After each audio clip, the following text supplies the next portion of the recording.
तो यहां परमात्मा कहते हैं कि जो इस रोग की जड़ है उसका तुम्हें पता ही नहीं, तुम तो श्री कृष्ण को कोस रहे हो। ये काल है जो 21 ब्रह्मांड का स्वामी है, श्री ब्रह्मा, श्री विष्णु, श्री शिव जी के पिता हैं। ये है यहाँ के सारे दुख की मूल। और वो खुद कहता है गीता अध्याय नंबर 7 के श्लोक 5 से लेकर 6-7 में कि मैं बलवानों का बल और बुद्धिमानों की बुद्धि मैं ही हूं, यानी मेरे कंट्रोल में है। अब जब उसने नाश करवाना था महाभारत का तब तो उसको बल दे दिया, अब स्विच ऑफ कर दिया, अर्जुन खड़ा खड़ा पिट रहा है। ठीक इसी प्रकार श्री रामचंद्र जी को कि वहां तो बुद्धि खोल दी कि ये सीता नहीं है, पार्वती है, अपनी पत्नी का पता नहीं, उसको उठा कौन ले गया, ऑफ कर दी फिर बुद्धि उसने। तो पुण्यात्माओं, ये काल एक भयंकर जाल है। जब तक आप इसको नहीं समझोगे ना भक्ति कर सकते, ना यहां से निकलने की चेष्टा कर सकते। इसलिए आपको रह रह कर यहां बुलाया जाता है, इस काल के जाल को विस्तार से समझाया जाता है ताकि आपको डर बने। आप कहाँ रह रहे हो, यहाँ क्या आशा लगाए बैठे हो, किसके लिए सारा दिन भटक रहे हो। एक कोठी बनाऊंगा, एक बंगला बनाऊंगा, कार लूंगा, लड़का बड़ा अफसर बन जाएगा, कल मृत्यु हो जाती है लड़के की या पिता की। तो आप देख रहे कितने दुर्घटनाएं होती हैं। पीछे केदारनाथ के अंदर हजारों की संख्या में सहपरिवार मारे गए ऐसे लोक में, और आप सुख खोज रहे हो। परमात्मा आके हमें बताया करते थे, तो भगवान परमेश्वर ने आके हमें बताया कि इसका एक विकल्प है। वो स्थान न्यारा है, वो भगवान न्यारा है जो कभी दुख नहीं देता। आप अंगारों में और शीतलता खोज रहे हो, आप काल के लोक में सुख खोज रहे हो। अब प्रसंग पर आते हैं कि ब्रह्मा विष्णु महेश भी सुखी नहीं।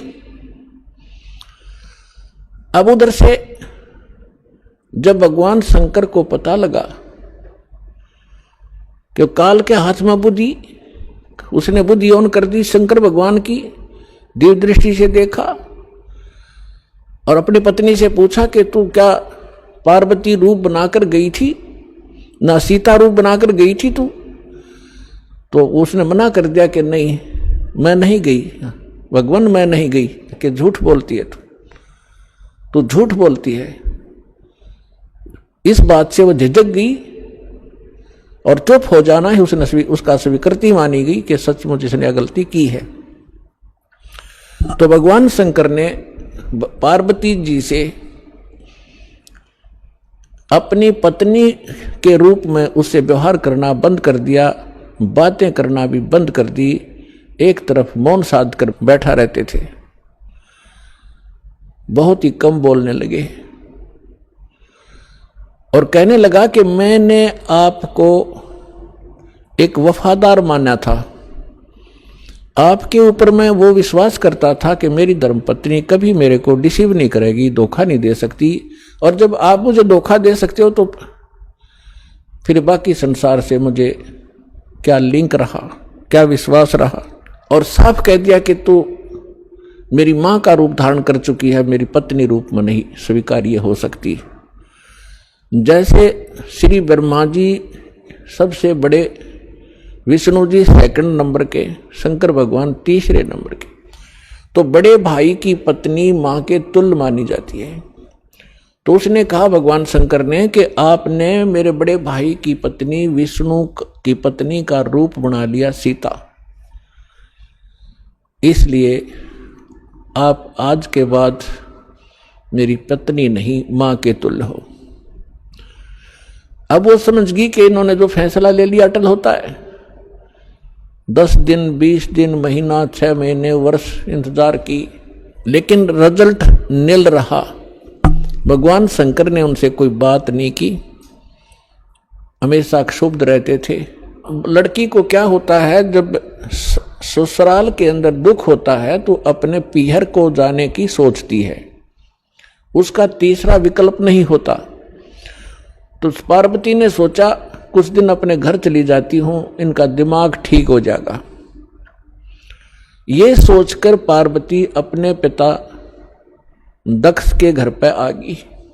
और राजा दक्ष ने उस समय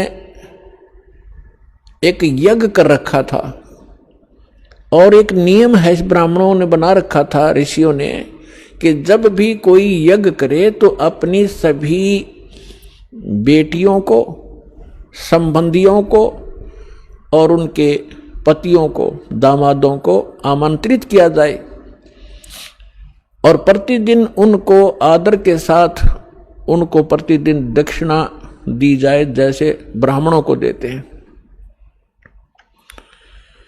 तो ऐसा नियम था कि जितनी भी राजा दक्ष की अन्य बेटियां थी वो सभी आमंत्रित थी और उनके पति यानी दामाद भी आमंत्रित थे। सबके आसन उचित स्थान पर सबको बैठा रखा था। जितने समय तक यज्ञ का और सत्संग का प्रयोजन चलता था, 2-4 घंटे 10 घंटे, तो उस समय सभी अपने अपने आसन पर विराजमान रहते थे और किसी भी कारण से कोई लड़की का पति नहीं आ सका तो उसका आसन लगाया जाता था, खाली छोड़ा जाता था और सबको जो भी दक्षिणा दी जाती थी उसका भी उसके ऊपर भाग प्रतिदिन रखा जाता था आसन पर। तो ज्यों ही पार्वती जी उस अपने घर पे पहुंची, पता चला कि पिताजी ने यज्ञ कर रखा है और ये यज्ञ 2-3 दिन से चल रहा है। अब सारे यज्ञ मंडप में घूम के पिता के सामने पहुंची। पिताजी ने मुंह मोड़ लिया क्योंकि पार्वती जी ने राजा दक्ष के मर्जी के विरुद्ध भगवान शंकर से विवाह किया था, जिस कारण से पिता अक्षुब्ध था। जब पिताजी ने ठीक से बात नहीं की, ये भी नहीं कहा कि आगी बेटी, तो पार्वती महादुखी हुई, अपनी मां के पास घर पे पहुंची। बेटी मां को ही उलाने दिया करती है, मां के सामने अपना दुख रोया करती है। अपनी मां के सामने जाकर कहा कि मां, तुमने ऐसा भेदभाव हमारे साथ क्यों किया? आपने सभी अन्य मेरी बहनों के पति भी बुला रखे हैं, बहनों को भी आमंत्रित किया है, आपने हमें ना बुलाया ना आमंत्रित किया। और जिन बहनों के पति नहीं आए हैं उनका आसन लगा रखा है, उनका भाग सबको दिया जा रहा है। आपने न तो अपने दामाद का आसन लगवा रखा है, ना ही उनको आमंत्रित किया है, ना मुझे आमंत्रित किया। अब मां ने कहा कि बेटी, ना तो आप मेरी बात मानती, ना तेरा पिता मानता, तू जाने तेरा बाप जाने, उनसे बात कर। अपनी मर्जी से तूने विवाह किया, जिस कारण से वो दुखी है तेरे से। वो फिर अपने पिता के पास गई और दक्ष से कहा कि पिताजी, आपने न तो हमें आमंत्रित किया और न ही आपने अपने दामाद को बुलाया, ना उनका कोई भाग आसन आपने लगा रखा है, ना उनका हिस्सा निकाल रहे हो। तब दक्ष ने कहा कि तू आई किस लिए यहां पर? तेरे को किसने आमंत्रित किया था? अपनी मर्जी से विवाह किया था, रह उसके साथ, उस जंगली के साथ रहे। ऐसी बहुत सी बातें बकवास की। तो पार्वती ने देखा कि भगवान शिव अब मुझे स्वीकार करेगा नहीं, घर में मेरा सत्कार नहीं, तो उसी समय एक हवन कुंड बना रखा था। उसमें 6 गेर के 1 क्विंटल लकड़ और गेरे थे, चारों तरफ से डाल रहे थे वह ब्राह्मण ऋषि। घी पूरा बकड़ बड़ा था, पूरी लो लकड़े थी उसमें। तो पार्वती जी यानी दक्ष की बेटी उस हवन कुंड में छलांग लगाएगी, आत्मदाह कर लिया। यज्ञ खंड हुआ, जल्दी से उस लड़की को निकाला गया। तब तक उसका मांस जल चुका था, मर चुकी थी, अस्थि शेष रह गई थी, हार्ड शेष थे। लंबी कथा है, हम जिस उद्देश्य से ये कथा सुना रहे हैं उसी को लेंगे। भगवान शंकर को पता चला, अपने सभी अनुचरों को साथ लेकर वहां पहुंचे। उससे पहले उन्होंने भैरव को भेजा, उसने आकर के वहाँ, बहुत सी लंबी कहानी है। भगवान विष्णु भी विद्वान थे उस यज्ञ में, भगवान ब्रह्मा जी भी विद्वान थे। जब उनको पता चला कि भगवान शंकर अपनी सेना के साथ आ रहे हैं, तब ब्रह्मा जी तो पहले भाग गए।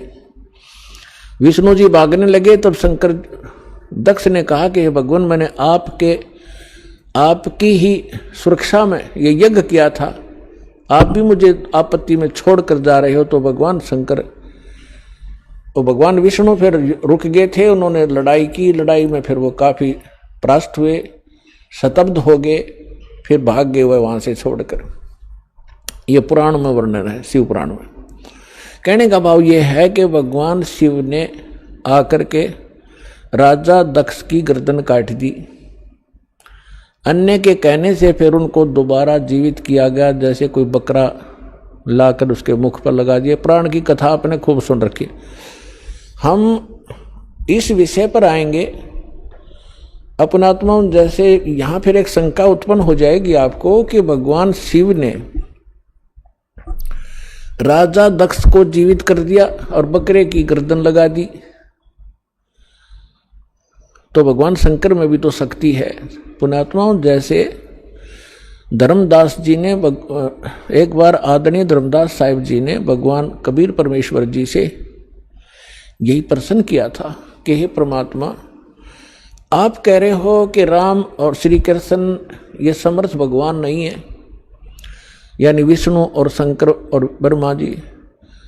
विष्णु जी के अवतार श्री कृष्ण जी आए हुए थे, उन्होंने राजा मोर ध्वज के घर पर एक लीला की थी, जाकर दो साधु रूप बना के।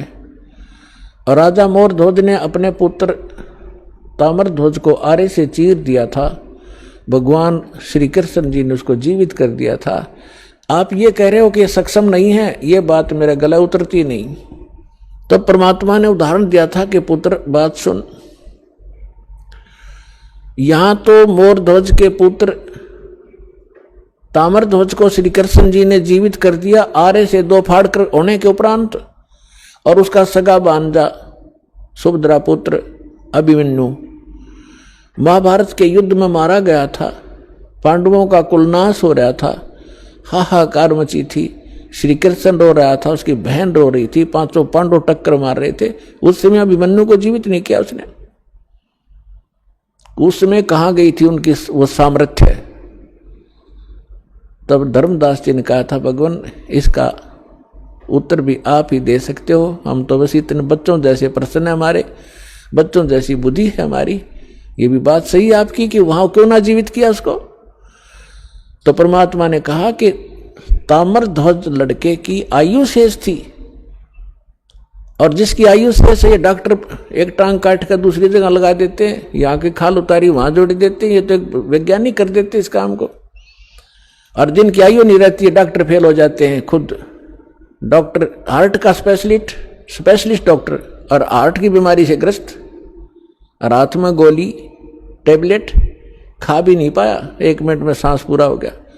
तो भगवान से बड़ा ना कोई विज्ञान है, ना ये छोटे भगवान है। भगवान तो भगवान ही है, वो समर्थ है, सत्य पुरुष है।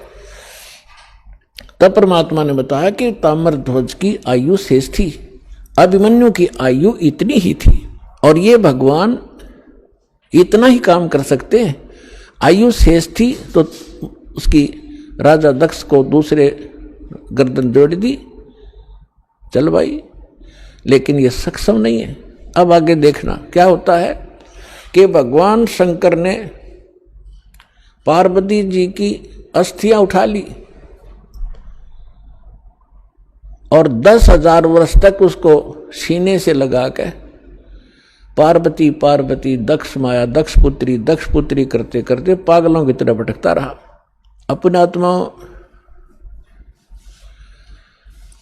अब ये हम भगवान ब्रह्मा, भगवान विष्णु, भगवान शिव जी को सुखी माने, ये सुखी है, ये सुखी व्यक्ति के लक्षण है।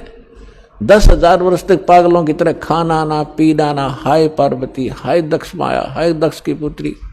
तो हमारे पास ज्ञान का टोटा था, जिस कारण से हमने प्रत्येक को भगवान और समर्थ मान लिया। देखो, ऐसा नहीं कह रहा दास, ना हमारे भगवान ने कहा कि ब्रह्मा विष्णु महेश बिल्कुल यूजलेस है। ये जितने सक्षम हैं, जितनी इनकी सामर्थ्य है, उतना बताया है। जैसे एक स्टेट का, प्रांत का मंत्री होता है और उस मंत्री को, प्रांत के मंत्री को कोई प्रधानमंत्री मान रहा है, तो वो भूल है उसकी। तो परमेश्वर ने और परमेश्वर से प्राप्त ज्ञान से इस दास ने ये इतनी भूल मिटाई है कि जिसको आप समर्थ शक्ति मान रहे थे, श्री ब्रह्मा, श्री विष्णु, श्री शिव जी, दुर्गा आदि को, ये समर्थ नहीं है। ये केवल 21 ब्रह्मांड के अंदर एक ब्रह्मांड, 21 ब्रह्मांड इस काल के, इसमें एक 21 प्रांत समझ लो। एक प्रांत में ये एक एक विभाग के मंत्री हैं। रजोगुण विभाग के ब्रह्मा जी, सतोगुण विभाग के विष्णु जी, तमोगुण विभाग के शंकर जी। बस इतने मालिक हैं ये। और ये किसी के संस्कार को कम और अधिक नहीं कर सकते। वर्क डन ही देते हैं, अपना किया कर्म ही प्राप्त कराते हैं। समर्थ परमात्मा, परम अक्षर ब्रह्म, सत्य पुरुष कबीर साहिब जी, ये हमारे प्रारब्ध के अंदर, यानी हमारी किस्मत में लिखी हुई हमारे पाप कर्मों का नाश करके, और पाप कर्मों हमें सुखी कर देते हैं। हमारी मृत्यु होनी हो उसको टाल देते हैं। हमारा और भी कोई आपत्ति होनी है, कोई अक्षति होनी है, उसको भी वो जो पाप कर्म से होनी थी और पाप कर्म नाश हो गया, उस कर्म से ही तो हानि होनी थी, कर्म परमात्मा ने कैंसिल कर दिया तो सुख हुआ। तो ये केवल समर्थ परमात्मा ही कर सकते हैं। अब दास आज ये बता रहा था आपको कि परमात्मा ने हमें आकर के ये बताया है कि इस काल के लोक में और आप सुख खोज रहे हो। जिनको आप परमात्मा माना करते थे, थारे भगवान, आपके भगवान सुखी नहीं, कभी सपने में सुख नहीं हुआ उनको। भगवान श्री कृष्ण जी का जन्म हुआ, मामा दुश्मन बन गया, जेल में जन्म हुआ और मामा शत्रु पीछे पड़ा रहा। कभी जरासिंह मारने आ रहा है, कभी शिशुपाल लठ उठा रहा है, कभी जरासिंह, कभी काल्यवन आ गया। आखिर में भगवान ने, यानी ये तीन लोग का जो इतना सामर्थ्य है इस मालिक ने, अपने को राहत प्राप्त करने के लिए कि शायद कुछ सुख का सांस मुझे आ जावे, मथुरा छोड़ दी और द्वारका बनाई। बहुत दूर जाके जंगल होते थे पहले, बीच में बिल्कुल कट ऑफ हो जाता था, पता भी नहीं लगता था कहाँ चले गए लोग। द्वारका समुद्र के अंदर एक टापू में जाकर अपना जीवन निर्वाह किया। और अंत कैसा हुआ श्री कृष्ण जी का? अब भगवान सूक्ष्म वेद में बताते हैं, एक समय द्वारका के किनारे, द्वारका की बनी में, एक तो होता जंगल, एक होती है बनी, यानी स्मॉल फॉरेस्ट, छोटा जंगल जो गांव के नगर के आसपास होता है, उसको बनी बोलते हैं। तो वहां बनी में जाकर दुर्वासा ऋषि बैठ गए और दुर्वासा ऋषि के विषय में बहुत प्रसिद्धि थी, उसका बड़ा बोलबाला था। वेल नोन हो रहे थे कि भूत, भविष्य और वर्तमान के वे पूर्ण ज्ञाता है। और उस समय यादव 56 करोड़ हो गए थे संख्या में, 56 करोड़ द्वारका के अंदर रहने वाले। और भगवान श्री कृष्ण जी ने कुछ एक ऐसे शरारती तत्वों को मार डाला था जिस कारण से वो हीरो पाक गए थे। प्रत्येक के हृदय में ये हो गया था कि इनसे ताकतवर पृथ्वी पर कोई नहीं, जिस कारण से यादव अभिमानी हो गए थे। वो साधु संतों की जो सत्कार करना भी छोड़ गए थे, उनके साथ बदतमीजियां करना शुरू कर दिया था।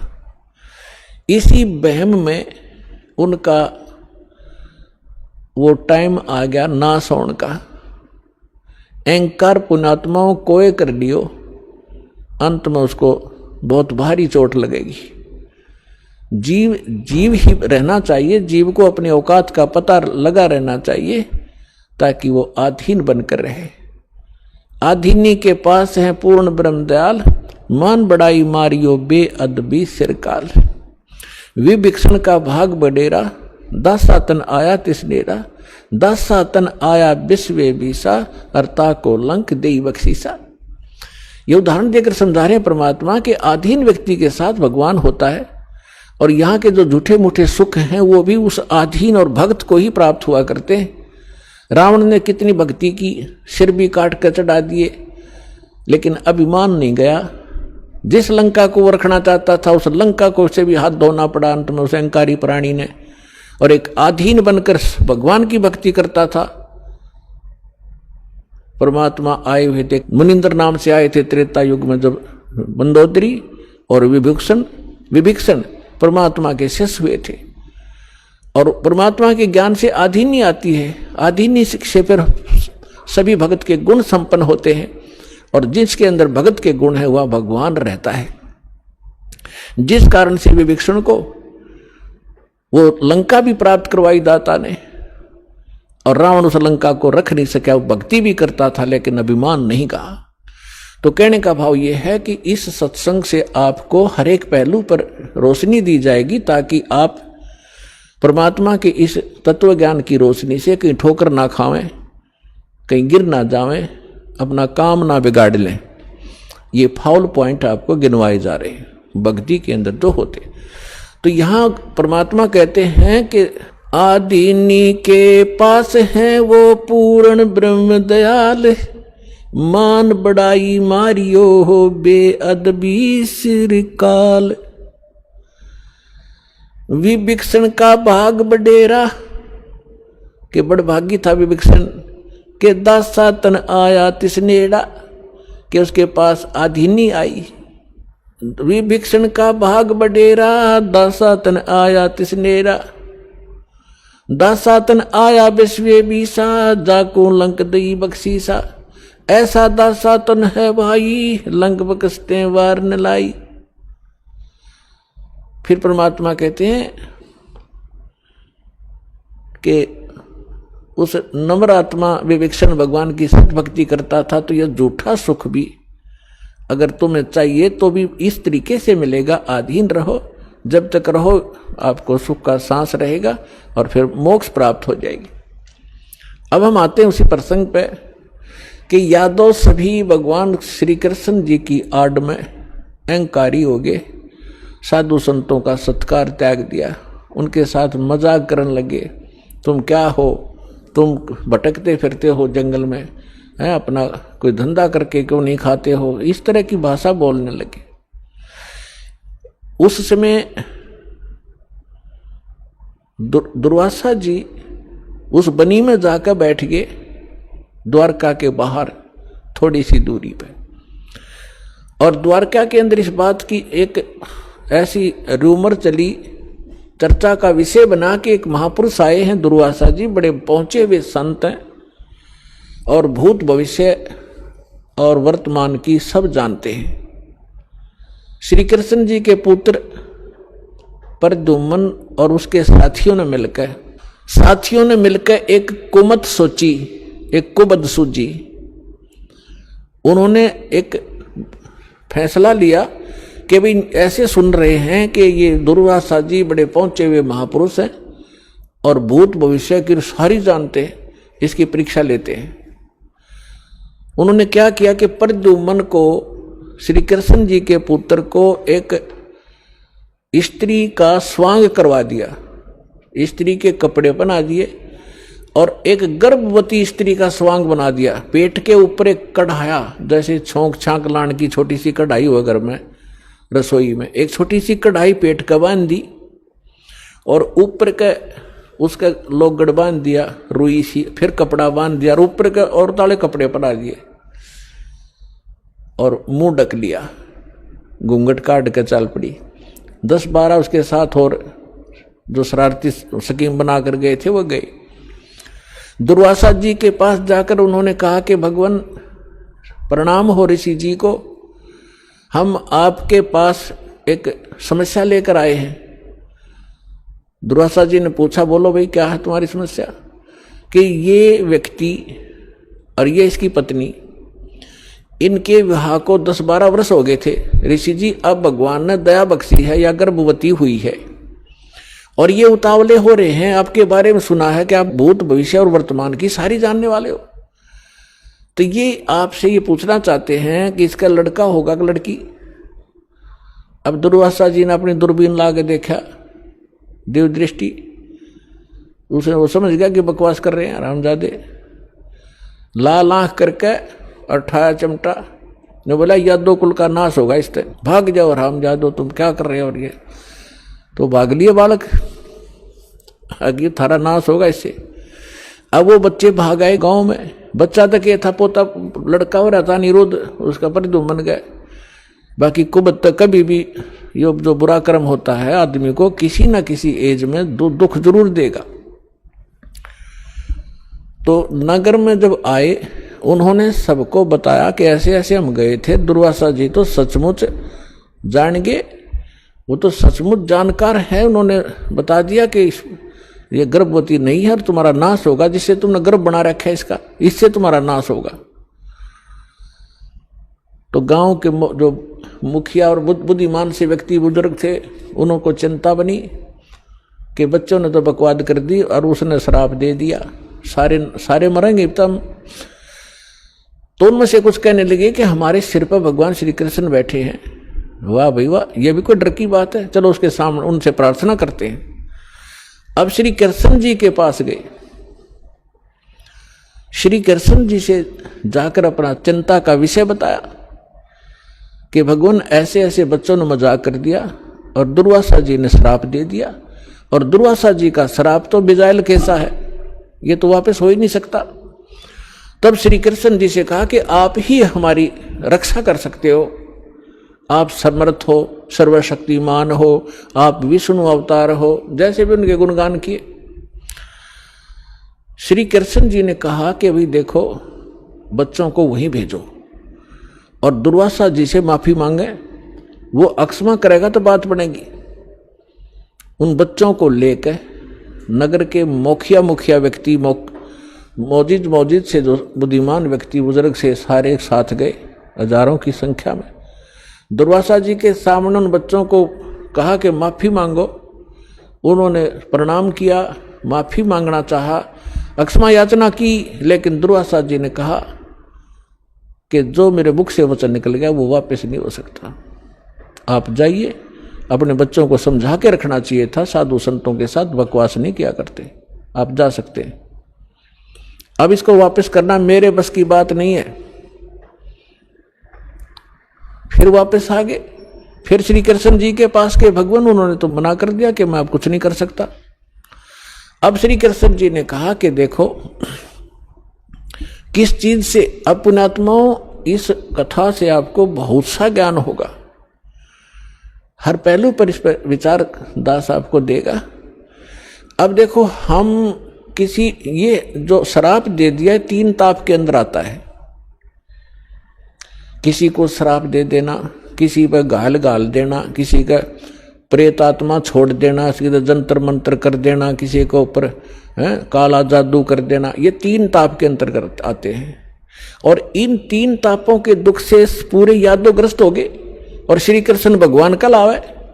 श्री कृष्ण जी उस ताप से मुक्त नहीं कर सका, उनका नाश हुआ लास्ट में। हालांकि समाधान भी बताया उन्होंने। अब और जितने इनके पुजारी हैं, रामकृष्ण ब्रह्मा और शंकर भगवान के जो संत हैं, उनके गुरु ने उन पदों पर बैठे हैं, वो भी समाधान बताते हैं। जब श्री कृष्ण जी के समाधान बताने से, जो साधना क्रिया उसने बताई, उनके करने से कुछ लाभ नहीं हुआ, तो ये इनके जो पुजारियां के बताए हुए समाधान से आप क्या लाभ लोगे, इससे इतना निष्कर्ष निकलेगा। अब क्या हुआ कि श्री कृष्ण जी ने कहा कि देखो चिंता मत करो, सीधा सा हल है इसका कि किससे हमारा नाश होगा, कि जो कढ़ाई बांधी थी पेट पे, लोहे की कढ़ाई, और जो कपड़े पहन रखे थे वो लोगड़ रुई लगा रखी थी, इनको तो जला दो, कपड़ों को तो। रही बात कढ़ाई की, उस कढ़ाई को प्रभास क्षेत्र में चले जाओ, जमुना के किनारे सारे, और अपने ड्यूटी लगाओ 5-5, 10-10, 20-20 व्यक्तियों की डेली, कि उस कढ़ाई को पत्थर पर घिसा कर उसका चूरा बनाकर जमुना में फेंक दो। ना रहेगा बांस और ना बजेगी बांसुरी। सबने बड़ा अच्छा लगा कि भगवान श्री कृष्ण ने तो कमाल कर दिया, हुआ भगवान, कि वो गुरु भी थे। श्री कृष्ण जी आध्यात्मिक गुरु भी थे, पांडवों के और यादों के। तो इस बात को सुनकर सभी ने खुशी मनाई कि भाई ठीक है, ना रहेगा बांस ना बजेगी बांसुरी। लगा दिए 20-20, 50-50 व्यक्तियों की सेवा कि जाओ जहां भगवान ने बताया उस क्षेत्र में जाके, प्रभास क्षेत्र में, और जमुना के किनारे पत्थरों पर घिसा घिसा कर चूरा बना दो। अब घिसाने से पहले दोनों कड़े थे, वो कड़े तोड़े पहले तो अलग अलग पकड़न के। अब उन कड़े घिसाण की ड्यूटी अलग दे दी 4-4, 5 की कि तुम्हारी ये कभी कितने दिन में घिसाओ इनको।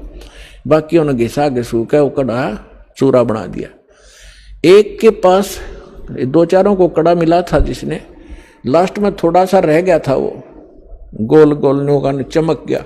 तो उस चमकदार सा घिसाने से चारों तरफ से चमक गया वो। तो उसने सोचा, जो आलसी सा था, सब ने अपना काम कर दिया, मेरा भी घिसा नहीं। तो उसने सोचा इसे एक कड़े में के बिजली पड़ा, यूं की उसने जंगल में उस जमुना में फेंक दिया वो कड़ा। बाकी शेष कढ़ाई घिसा दी थी, उसका चूरा बना दिया। अब वो किसी मछली ने खाद्य पदार्थ जानकर वो खा लिया। उस मछली को पकड़ लिया एक शिकारी ने, जिसका नाम बालिया नाम का एक दीमर था, जो मछियारा था। उसने पकड़कर मच्छी जब ले गया, वह काटी, मछली काटी तो उसमें से वह सफेद धातु निकली, बहुत चमकीली। तो शिकारी ने सोचा कि ये हो ना हो कोई अच्छी फौलाद होगी या कोई चांदी ना हो। वो लेके गया सुनार के पास। सुनार कहने लगा भाई ये चांदी नहीं है, ये तो अच्छा फौलाद अच्छा है। वो लोहार के पास ले गया। लोहार ने कहा कि बहुत अच्छा इस्पात है और इसका क्या बनाऊं। तो शिकारी ने कहा कि मेरे इस तीर का आगे का एरो बना दे, मेरे सर के ऊपर डाल दे, इसने बना के विषाक्त बना देना। तो उसका तीर के जो बाण होता है तीर का, उस बाण के आगे एक गोल एरो होता है तीखा, ताकि वो पशु पक्षी के जाके सीधा लगे, मार दे उसको। तो वो विषाक्त बनवा लिया। उधर से कुछ दिनों के बाद, उधर से जिन्होंने वो चूरा फेंका था जमुना में, उसका घास उग गया, जैसे डाब कुश, जैसे कुश होती है ना, कुशा की तरह, और जैसे ईख देखा हो, ईख जैसे पत्तों का, और तेज धार के पत्ते उसके। जैसे आपने, हमें मालूम है कि जैसे कई बार डाब होती है जिसको कुश बोलते हैं, कुशा, उसके इतने तीखे पत्ते होते हैं, उंगली का लपेटा आ जाए तो उंगली काट देता, वो आधे से ज्यादा काट देता, आधी, इतने तेज पत्ते होते हैं। लेकिन वो तो दुर्वासा के श्राप से शापित था, वो एक ऐसा घास उग गया। उधर से क्या हुआ, कुछ दिनों के बाद, 1 वर्ष, 2 वर्ष, 4 वर्ष के बाद क्या हुआ, आपस में द्वारका के अंदर झगड़े शुरू हो गए। छोटे बड़े की लाज रही नहीं, थोड़ी सी बात पर मार काट मचा दी, थोड़ी सी बात पर कत्लेआम करने लग गए। फिर गांव के लोग पहले धार्मिक बहुत होते थे, अभी तक हुआ करते थे। गांव के अंदर कोई भी आपत्ति होती थी, साधु संतों से उसका विकल्प, उसका समाधान चाहा करते थे कि किसी तरह शांति हो नगर में। तो उनके पास तो श्री कृष्ण ही थे final, first and final, last and final. Shri Krishna ji के पास गए। श्री कृष्ण जी से बताया कि भगवान पता नहीं नगर में क्या बढ़ गया, क्या घुस गया नगर के अंदर, कोई किसी की बात सुनने को तैयार नहीं, बड़े छोटे की लाज रही नहीं, जरा सी बात होती है लट्ठम लट्ठा कत्लेआम होने लगे। भगवान कोई दया बख्शो, कोई समाधान बताओ इसका। तो श्री कृष्ण जी ने क्या समाधान बताया कि अभी तुम्हारे ऊपर दुर्वासा जी का जो श्राप है वो प्रभावी हो गया, वो फल रहा है। तो बड़े चिंतित हुए। पहले तो भगवान ने समाधान बताया था कि सारे ने घिसा घिसू कर चूरा बना कर डाल दो जमुना में, ना रहेगा बांस, ना रहेगी बजेगी बांसुरी। जब वो इस बात से संतोष पाया था लोगों ने कि चलो हो गया समाधान, और आज फिर श्री कृष्ण जी वही कह रहा है कि दुर्वासा जी का श्राप तुम्हारे ऊपर फल रहा है। अब वो उनके मुंह की तरफ देख रहे हैं, लेकिन हमारी बुद्धि इतना काम नहीं करती। जैसे हम भी ऐसे ही दुखी थे, पहले जाते थे किसी गुरु के पास, वो कुछ अपना दुख लेकर वो कुछ समाधान बताता था, फिर दूसरी बार कुछ और समाधान बताता था, तीसरी बार कह देता था ये तो तेरे भाग में है, तेने भोगना ही पड़ेगा। फिर पहले डले क्यों ढुआ रहा था ये? ऐसे ये सब का यही स्थिति है। तो श्री कृष्ण जी ने पहले ये कहा था, फिर कह रहा है कि अब तो ये भोगना ही पड़ेगा तुम्हें। अब ये वो हो गया, क्या नाम है, ये वो फल गया। तो फिर समाधान पूछा कि भगवान फिर आप समाधान बताओ। ऐसा करो, सभी जितने भी नर यादव हैं, पुरुष, मेल ओनली, चाहे नवजात शिशु भी क्यों ना हो, प्रभास क्षेत्र में जाओ जहां वो कड़ा घिसाया था और चूरा डाल रखा था, वह घास उग रहा इतना बड़ा बड़ा कि वहां जाकर सभी के सभी जमुना में स्नान करके आओ। तुम्हारा साप पाप मुक्त हो जाओगे, साप मुक्त हो जाओगे जमुना में नहाने से, स्नान करने से। अब सब बड़े प्रसन्न हुए कि बड़ा सरल उपाय बताया भगवान ने। और सभी अपने अपने बच्चों को, नवजात शिशु से उसी दिन जन्मा था उसी भी लड़के को, ओनली लड़कों को ले गए साथ में और पहुंच गए 56 करोड़ वहां पर। पहले स्नान करें जाते ही, ताकि साप कटे, हमारा पाप, ये साप नाश हो, शराब खत्म हो। और बाहर आते ही, क्योंकि पहले मन मुटाव चल ही रहा था सभी का, उसने तू ऐसे क्या बोल रहा था उस दिन, तू ऐसे कह, उस दिन सारे इकट्ठे हो गए, तब कभी कभी मिले थे। बाहर आते वो एक दूसरे को गाली गलोच, लट्ठम लट्ठा, और घास निकाल लें, घास पाड़े और मारे, गर्दन में लग के आर पार हो जाए, तलवार का काम करने लग गया वो घास। और 56 करोड़ यादव कटका मर गए थे वहां साप नाश करान, अपना नाश कर लिया वहां जाके। श्री कृष्ण जी के बताए समाधान अनुसार उनका साप तक कटा नहीं, साप तक नाश होया नहीं, यादव का नाश हो गया। अब गरीबदास जी कहते, तुम कौन राम का जब तेजापम, और ताते कटे ना ये तीनों तापम। समर्थ का शरणाग हो रंग होरी हो, भाई कदे न हो एकाज राम रंग होरी हो। कि समर्थ की शरण में आ जाओ, तुम्हारे कभी अकाज नहीं होंगे और ये तीनों ताप का नाश हो जाएगा। अब प्रसंग चल रहा है, उसी पर चलते हैं। अब 56 करोड़ यादव कटका मर गए, आपस में कत्लेआम कर दिया। विष्णु पुराण के अंदर लिखा है कि कुछ यादव बच गए थे। श्री कृष्ण जी फिर गए अपने वहां से, नगर से बाहर निकले, उसने उस घास को पाड़ा, उसमें यह लिखा कि वो मूसल बन गए, मूसल। उन मूसलों से शेष बचे हुए यादवों को खुद श्री कृष्ण जी ने मारा, कति नाश कर दिया। और आप जाकर लेट गया प्रभास क्षेत्र में एक वृक्ष के नीचे। भगवान श्री कृष्ण के पैर में पद्म, एक चमकीला पदार्थ, जैसे हमारे तिल हो जाते हैं, मुछ हो जाते हैं, ऐसा उनके पैर में जन्म से ही एक पद्म था।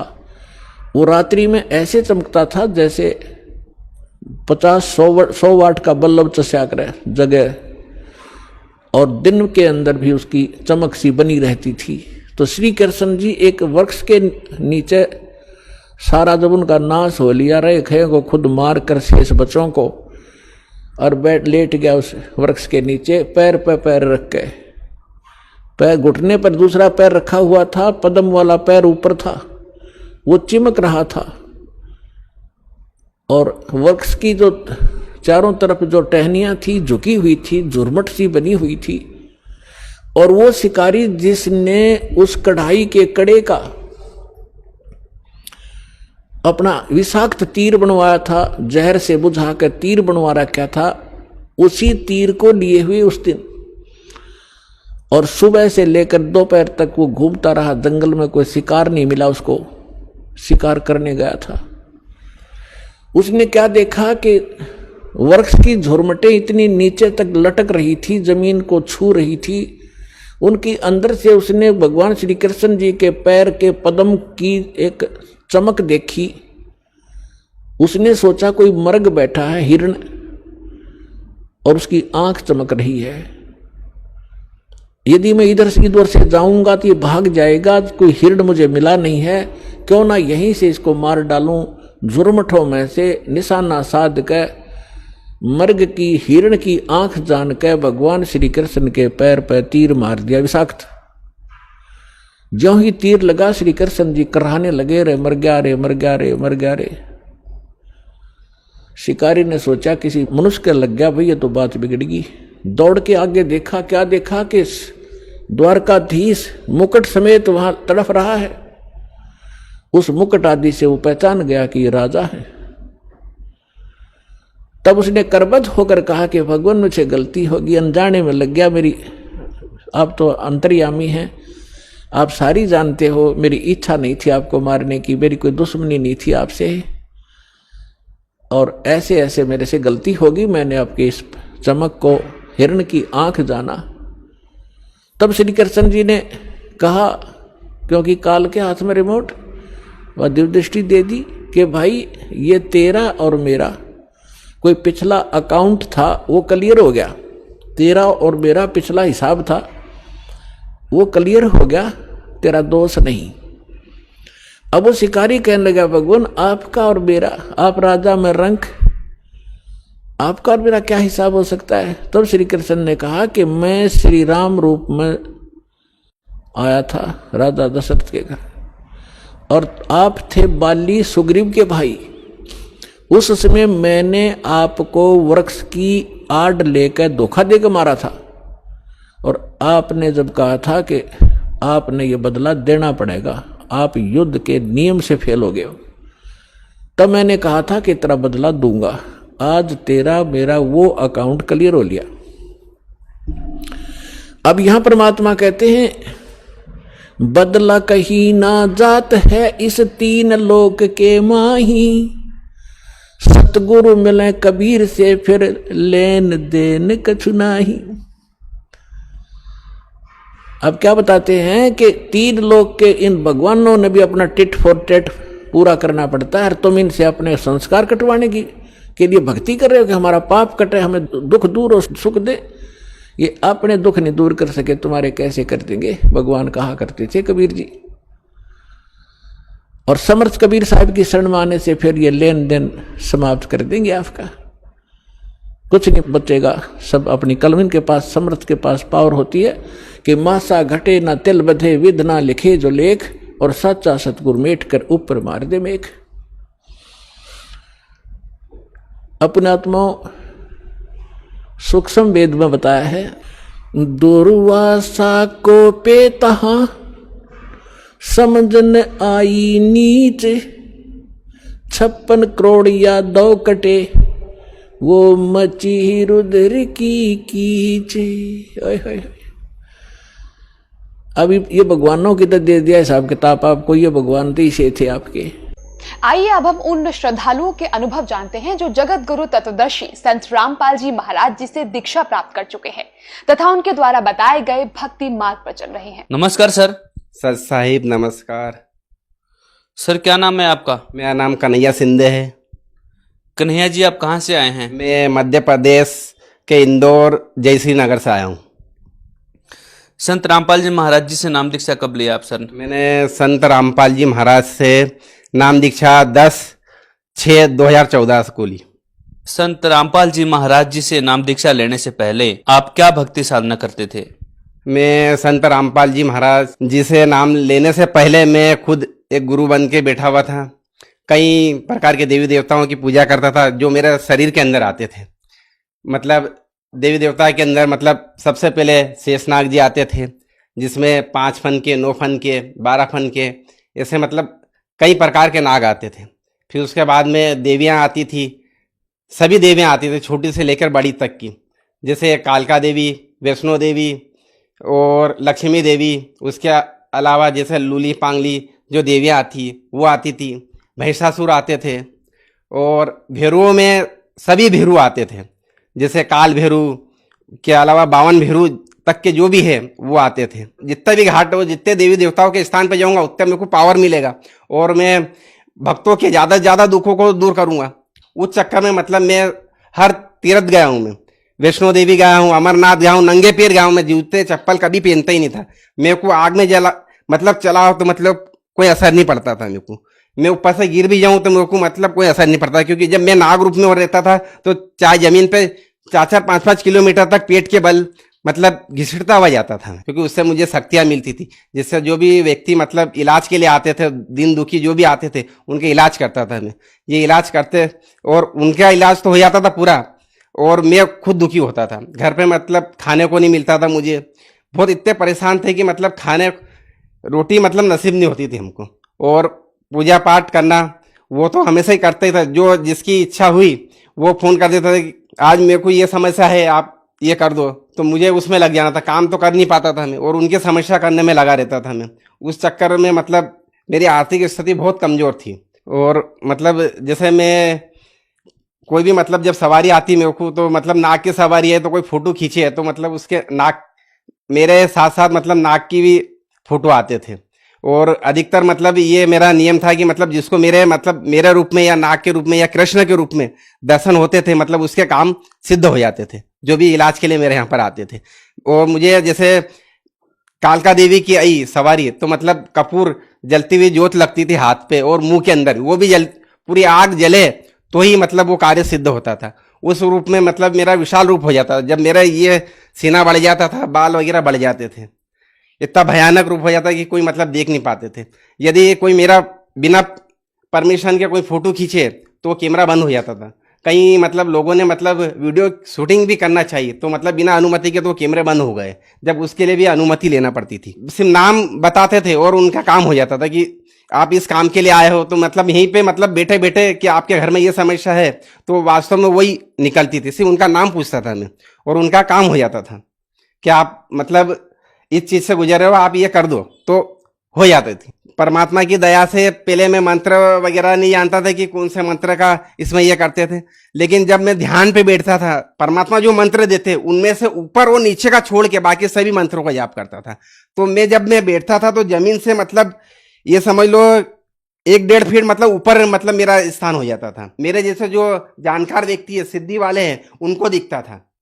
और उसके बाद में जो देवी देवताओं जो बैठते थे मेरे पास में, बस उनके दर्शन वो भी दिखते थे। मेरे हाथ में नाग होने लिपट जाते थे, कोई मणिधारी है। मैंने मणि देखी भगत जी, कुछ लोगों ने तो छोटी छोटी देखी होगी, मैंने इतनी बड़ी मणि देखी है। जैसे पुलिस वालों की जो बत्ती लाल बत्ती रहती इस टाइप की मतलब देखी, और ऐसी गोल गोल घूमती जब वो रहती और नाक के ऊपर रहती है, क्योंकि मेरे पास तो लिपटते थे बड़े बड़े आके। नागों की दिवाली मनाई जाती, उस दिन मैं भंडारा करता था, उस दिन मेरे कने सब देवी देवता आ जाते थे। और जो मतलब दिव्य दृष्टि वाले हैं मेरे जैसे तांत्रिक लोग, उनको दिखते थे। और मेरे यहाँ पर ऐसे छोटे मोटे तांत्रिक कई आते थे उस दिन कि इनसे हम ये विद्या चुरा के ले जाएंगे, इनको अजमा के ले जाएंगे, कहीं ये छोटा मोटा तो नहीं है। और मेरी भक्ति मतलब ये समझ लो कि काल में ही थी, पूर्ण रूप से मैं काल में जाने वाली ही भक्ति थी। और अब जो परमात्मा रामपाल जी महाराज जी की जो भक्ति कर रहा हूँ, ये मोक्ष वाली भक्ति कर रही हूँ मैं। बहुत से बोलते हैं कि जो मतलब दूसरों का दुख हरण करते हैं उनको तकलीफ होती है, मैं ये समझता था। लेकिन मुझे जब रामपाल जी महाराज के शरण में गया, जब मुझे मालूम पड़ा कि मैं दूसरों को अपने पुण्य दे रहा हूँ और उनके मतलब पाप ले रहा हूँ, इसलिए मेरे को ये तकलीफ है। जब मैं गुरु जी के शरणों में गया तो मैं इन दुखों से परिपूर्ण मतलब दूर हो गया हूँ। यहाँ तक कि देवी देवता आपके ऊपर आते थे, फिर ये भक्ति साधना छोड़ के फिर आप संत रामपाल जी महाराज के शरण में कैसे आए? क्योंकि वो अंधविश्वास की भक्ति थी इसलिए, और ये कुछ समय के लिए ही सुख दे सकते हैं। और परमात्मा जो रामपाल जी महाराज ये स्वयं कबीर देव के रूप में आए हुए, इनके मैंने दर्शन करे हुए, मैं उनसे नाम न लिया था, उसके पहले भी मुझे कई बार परमात्मा दर्शन चुके हैं। मैं जब भी मतलब स्नान करने जाता था नदियों घाटों में जो, तो वहां पर परमात्मा आके बोलते थे कि बेटा तू ये क्या कर रहा है, ये गलत साधना है, तू क्यों अपने जीवन बिगाड़ रहा है। तो मैं बोलता था मुझे यहाँ पर नहाने से शक्तियां प्राप्त होती, इसलिए मैं नहाता हूँ, उससे मतलब भक्तों के मैं इलाज करता हूँ। मैं एक बार मैं योगा की एग्जाम दे के आया था, योगा मतलब पेपर अच्छे गए थे, और मैं घर से अलग रहता हूँ, मेरे माता पिता से अलग रहता हूँ। तो उनके पहले उनका घर पड़ता, तो मैं उनके घर चले गया कि पेपर अच्छा गया करके मतलब बोलने लगा। तो टेबल के ऊपर ज्ञान गंगा पुस्तक पड़ी थी। जब मैंने ज्ञान गंगा ये पढ़ा और ऊपर लाइनें पढ़ी कि देवताओं के ऊपर ये दे रखी, तो मैंने उस किताब को, गर्मी का समय था और मैं घर के अंदर नहीं जाता था उनके, मेरे माता पिता, क्योंकि वो मांस वगैरह ये सेवन करते थे और मुझे ये चलता नहीं था। तो मैंने उठा वो किताब को टेबल से उठा के और बाहर ओटले पे ही पढ़ी, तो मेरे को वहीं रोना आ गया कि ये इतना ज्ञान, महत्वपूर्ण ज्ञान और कितना छुपा हुआ है और ये संत कहाँ मिलेंगे मेरे को, और मैं अंधकार में पड़ा हुआ हूँ, दूसरों लोगों को भी अंधकार में धकेल रहा हूँ। मैं उसको पढ़ के रोता था। मेरे को वो किताब पढ़ता था तो परमात्मा हमेशा दर्शन देते थे। कभी मुझे सत्संग सुना के जाते थे, कभी और कोई सी वाणियाँ सुना के जाते थे। एक भगत कोई जुड़े हुए थे उस कॉलोनी में, तो वो मतलब सीढ़ी की दुकान पे मतलब चला रहे थे और उतने में मैं चले गया कि जब मैंने देखा कि ये सत्संग चल रहे हैं तो मैंने बोला ये सत्संग तो मैंने रात को सपने में देखे। तो बोले तुम तो बाबा हो, बोले तुम तो चार्ज जो मतलब देख लेते हो। वो यूं करके मेरी हंसी उड़ाने लगे, बोला बैठो तुम तो देखो ये। तो मैं ऐसा देख रहा था और उतने में फिर थोड़ी देर हुई, सृष्टि रचना वगैरह बता रहे थे और फिर लाइट चली गई। तो फिर मैंने उनसे पूछा कि ये सत्संग जो आप दिखा रहे हो ये तो मैं सपने में देखता हूँ और ये गुरु जी को भी देखता हूँ। तो फिर उन्होंने बोला कि एक राकेश भगत जी है, बोले उनके पास में मतलब पूरी जानकारी मिल जाएगी, उनसे आप उनके संपर्क में चले जाओ। तो उनके पास गया तो उन्होंने बोला कि हम 2-3 दिन बाद जाने वाले हैं। तो मैंने बोला मेरे को भी ले चलना। और अचानक मैं उनके साथ में गुरु जी के आश्रम में चले गया। पहले दंडवत प्रणाम करके वहाँ अर्जी लगाई मन में कि मैं जो साधना कर रहा हूँ और जो लोग आते हैं ये मेरे को परेशान ना करे, कि आप इलाज करो और तुमने इनको क्यों छोड़ दिया, तो मैं मतलब नाम दीक्षा ले लूंगा। तो ऐसा के मतलब मैंने उस समय नाम नहीं लिया था, क्योंकि मेरे तो भगत बहुत सारे हैं और एकदम मेरे घर पे मंदिर बना हुआ, हनुमान जी का मंदिर है, भैरू जी का है, और अभी बहुत विशाल नागदेव का मंदिर बनने वाला, 5-7 लाख रुपए का मतलब मंदिर बनने वाला है। तो फिर मैं हर साल में एक बार भंडारा करवाता था, उसमें भी विशाल ये आती थी। जब कड़ाव लगता था तो मैं हाथ से मतलब कड़ाव उकलते हुए कड़ाव में हाथ डाल देता था और उसको हिला देता था, जैसे वो साईं बाबा कैसे खिचड़ी बना के हिलाते ऐसे मैं हिला देता था। मुझे कुछ नहीं होता था, क्योंकि मेरे को तो पता नहीं अंदर की शक्तियाँ कुछ थी अपनी, तो उसमें कुछ असर ही नहीं होता था। परमात्मा रामपाल जी महाराज जी से जब अर्जी लगाई तो उन्होंने मतलब ये बिल्कुल क्लियर कर दिया, कोई भगत मतलब आया नहीं। जब मैंने नाम ले लिया तो कोई ने मतलब मेरे को बोला नहीं। और जो आते थे, फोन आते थे कि बाबा जी आप मेरा ये इलाज कर दो, तो मैंने उनको विनती कर दी कि आप रामपाल जी महाराज के शरण में चले जाओ, सबसे बड़े गुरु तो वो है, मैं तो कुछ भी नहीं हूँ, मैं तो पाखंडी हूँ, मेरे से कुछ नहीं बनेगा, मैंने सब छोड़ दी, मैं भी खुद चले गया हूँ परमात्मा के शरण में, आप भी जाओ। सबसे अच्छा ज्ञान और सबसे सुलभ सब सुविधाएं मतलब वही दे सकते, बाकी और विश्व में कोई नहीं दे सकते। मैं उन जितने भी भगत थे मेरे यहाँ पर जो भी आते थे इलाज के लिए, उन सबको यही प्रार्थना करता था। सर, संत रामपाल जी महाराज जी से जो भी श्रद्धालु जुड़ते हैं उन्हें कोई ना कोई आर्थिक, मानसिक, शारीरिक या आध्यात्मिक लाभ अवश्य होते हैं। आपको क्या लाभ प्राप्त हुए सर? मुझे आध्यात्मिक नाम संत रामपाल जी महाराज की कृपा से जो देवी देवताओं की जो साधना करता था, मैं ढोंग धतूरिया करता था, तांत्रिक विद्याएं करता था, उनके बारे में पूरी जानकारी मिली कि ये जो मैं कर रहा हूँ ये साधना बिल्कुल गलत है, 101% गलत है, और ये देवी देवताएं अपन को काल जाल में उलझा के रखते हैं। और मैं जो साधनाएं करता था उनसे भक्तों को तो लाभ बहुत सारे हो रहे थे, लेकिन मैं खुद दुखी हो रहा था। समस्त देवी देवताओं के चक्कर में अपना जीवन बर्बाद कर रहा था, ढोंग मतलब गलत साधनाएं कर रहा था मैं। पापों को हरने वाले और समस्त कष्टों को दूर करने वाले ये एक ही जो है संत रामपाल जी महाराज, जो कबीर देव के रूप में आए हुए धरती के ऊपर, यही है। एक बार ऐसा हुआ कि जब मकान बना था हमारा तो दरवाजे नहीं लगे हुए थे, और सामने ही वाला एक गुंडा था जो लोगों को चमकाता था, सब नहीं करता था। जब उसको मालूम पड़ा कि इनने मंदिर, ये जो बाबा था अब इनने बाबागिरी सब छोड़ दिए और देवी देवता है इनकी पूजा नहीं करता, ये रामपाल जी महाराज की पूजा करता है, तो वो मतलब गली में चमकाता था। वो मेरे घर पे भी पत्थर फेंक रिया था और घर से बाहर नहीं निकलने था, इतना आतंक कर रखा था। और मेरे कहने इतने पैसे नहीं थे कि मैं घर के अंदर दरवाजे लगा दूं। मैं मतलब ऐसे खुले सोता था, रात को मतलब ऐसे ही चादर लगा देता था लकड़ी से और फिर सोता था। जब उसके आतंक से मतलब वो मतलब मारने को करता था, तो मैंने परमात्मा से अर्जी करी कि परमात्मा आप ही मतलब हमारी रक्षा करो। तो परमात्मा मतलब 8 दिन तक कुर्सी लगा के परमात्मा हम मेरी डेलीज के ऊपर बैठे रहे, बोले बेटा तू चिंता मत कर, मैं तेरे साथ हूँ, तेरा कोई बाल नहीं बांका कर सकता। तो मेरी पत्नी डरती थी, तो परमात्मा भी उसको भी दर्शन दिए, कई बार दर्शन दिए। परमात्मा की जब वो ज्योत लगाती थी, एक ज्ञान गंगा पुस्तक को रख के अलमारी के अंदर, तो परमात्मा ने बोले बेटा तू ऐसी भक्ति करती है, ऐसा दीपक लगाती है, जिससे तो नाम ले ले, नाम लेगी तो तेरे पूरे परिवार की 101 पीढ़ी मतलब तार दूंगा मैं। बोला तू नाम ले ले, सतनाम ले ले, फिर देख तेरे ठाट कर दूंगी। तो परमात्मा से वो भी जुड़ गई और उनने भी सतनाम वगैरह सब ले लिया हम। और जब रामपाल जी महाराज मुझे मिले तो मुझे एहसास हुआ कि मतलब ये पूर्ण परमेश्वर है। और अभी भी मुझे मतलब ये जो परमात्मा है, जब मेरा नाम लेने के बाद मुझे परमात्मा ने सतलोक के जाम खिलाए। वहाँ का जो जाम का पेड़ रहता है वो बहुत ऊंचा रहता है और 5-5 के झुंड में रहता है। उसमें सुनहरे और वाइट किरणें निकलती। जब अपन जाम को तोड़ते तो तुरंत जो जाम तोड़ा है उस पे मतलब दूसरा आके लग जाता है। ऐसी मतलब ये। और यहाँ के जो इस लोग के वहाँ के तोड़ने के बाद में दूसरा नहीं लगता, लेकिन वहाँ पर तो तोड़ा और लग जाता है। ऐसा मतलब मैं 2-3 बार मतलब परमात्मा के लोग के मतलब फल भी खाए हैं। मैं कई बार मतलब जो मगर तार बताते हैं परमात्मा सत्संग के अंदर, उस मगर तार पे भी चढ़ता हूँ।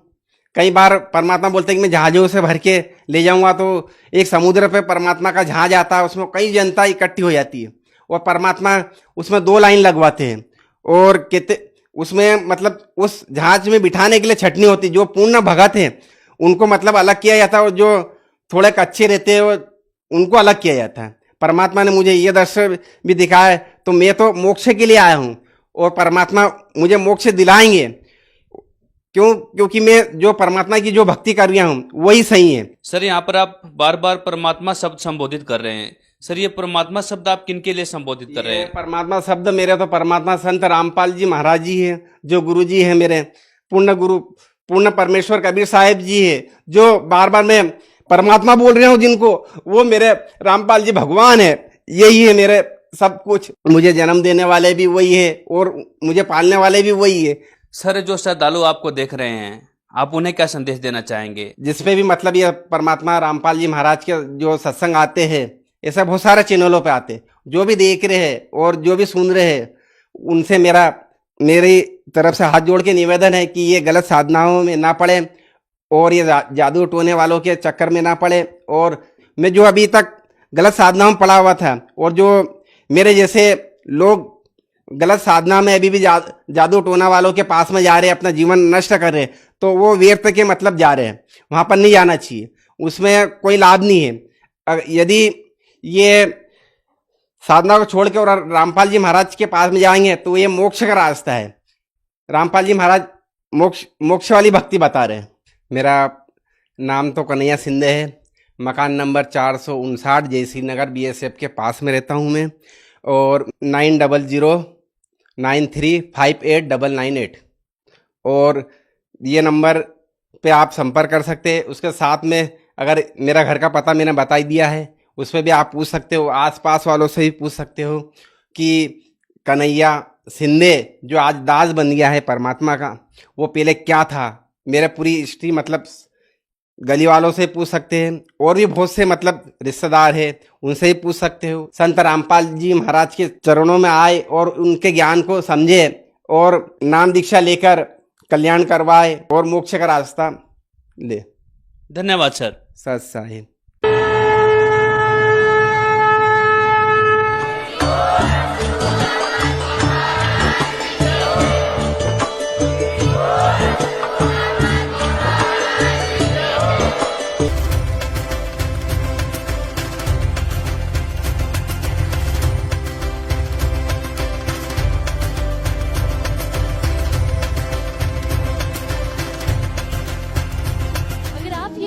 YouTube पर देख रहे हैं तो हमारे चैनल को सब्सक्राइब करें और बेल आइकन को दबाना ना भूलें। अगर आप Facebook पर ये वीडियो देख रहे हैं तो हमारे पेज को लाइक करें।